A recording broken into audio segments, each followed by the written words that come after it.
घर जाएगा ना भूला।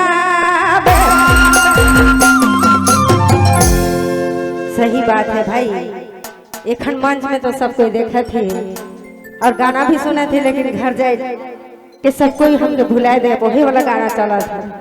अरे मोरे प्यार के मोरे प्यार के एक बना मेरा की देबे कहानी बना की देबे घर जाएगा ना भूला, घर जाएगा ना भूला।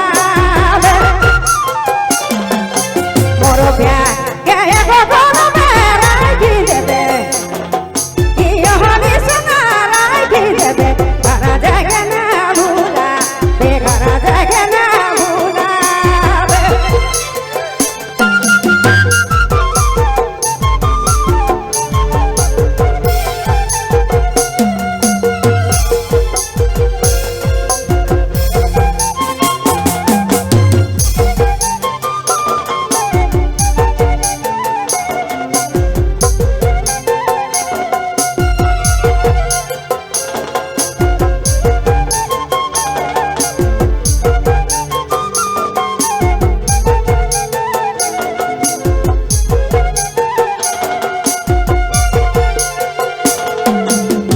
तोरा बिना सुना सुना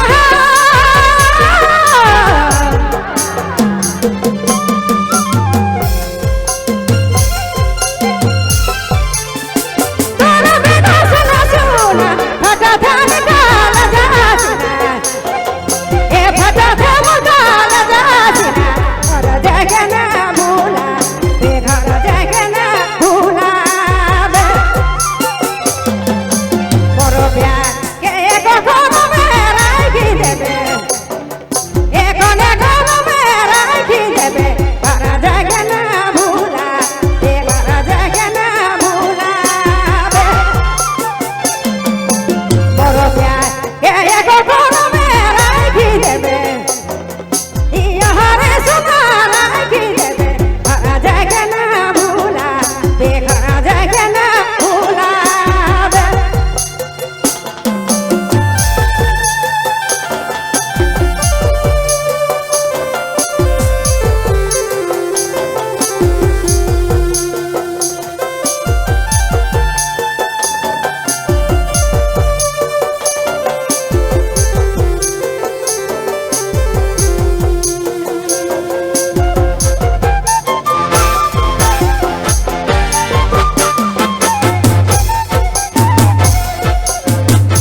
lagi naik besi wasata